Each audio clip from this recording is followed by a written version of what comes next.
Hey there, fellow modelers, Face here. You know, the other day I was watching the movie Predator, which stands to this day as not only one of my favorite Schwarzenegger movies, but one of my favorite action movies of the 80s.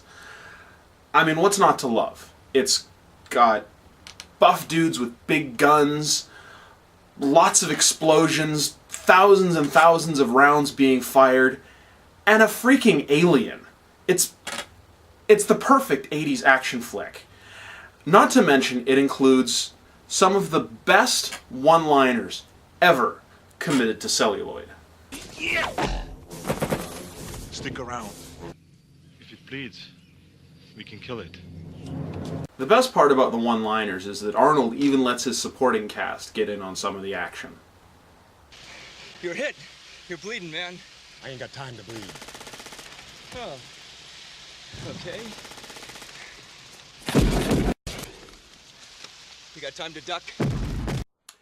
Curious little bit of trivia about the movie Predator. I'm sure that most of you are aware that Arnold successfully ran for governor of California in 2003, and that his co-star, Jesse Ventura, ran for governor of the state of Minnesota in 1999.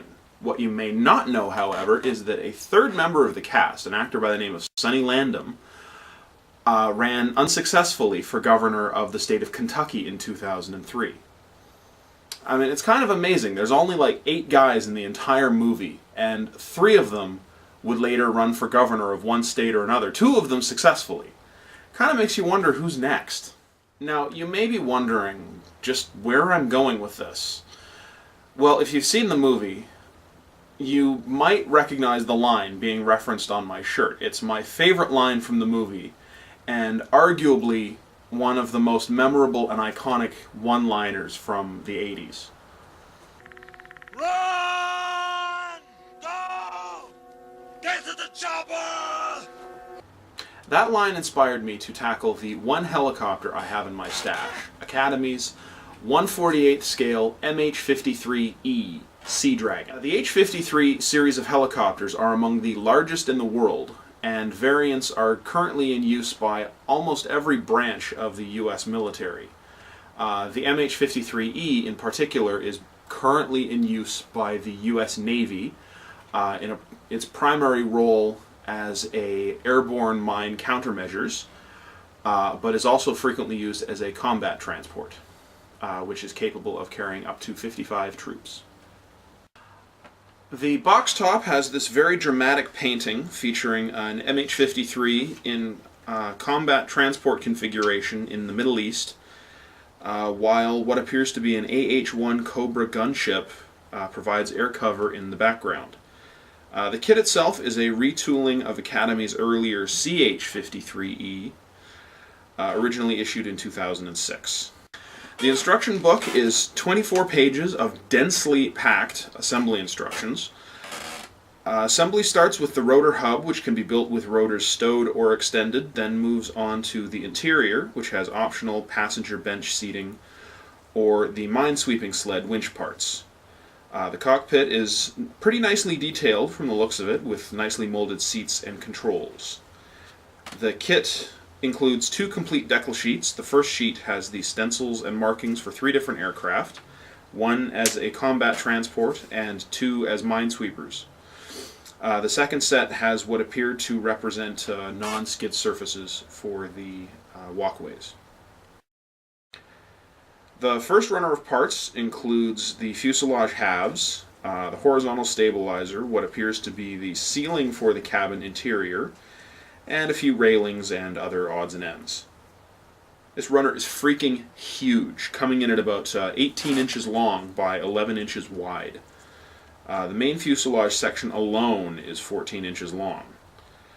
Runner number 2 is equally large and has the interior side walls, some interior bulkheads and the floor, as well as the exterior fuselage bottom, the tail boom, and what looks like 2 of the 3 engines.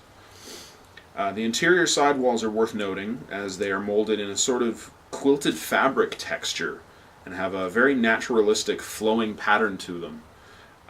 They appear to sag very naturally.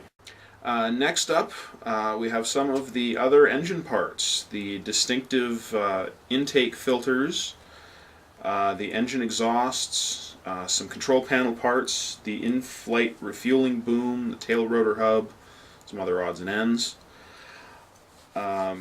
Moving on, the main rotor parts are spread across two identical runners, which also include some landing gear parts, the cockpit seats, fold-away bench seats for the cargo passenger area, and a pair of door-mounted 50 caliber machine guns. The rotor hub parts all come on the next runner and are very nicely detailed, with options for being displayed, stowed, or extended. The clear parts include numerous windows for the fuselage, some marker lights, as well as the entire front end of the helicopter, which really kind of caught me by surprise. So yeah, it's going to be interesting to try to mask off all the windows on that. I'm pretty psyched about this build, really. I've never done a chopper before, and this is definitely a nice looking kit. It does have some ejector pin marks, most of which I don't think will be very visible, so I don't know if I'll bother to fix them. And the kit interior, particularly the cargo and passenger area, is kind of sparsely detailed. So I may add some detail, like with some fine wire for cables and conduits, because according to my references, the interior is just loaded with cables in the ceiling and on the side walls and all over the place.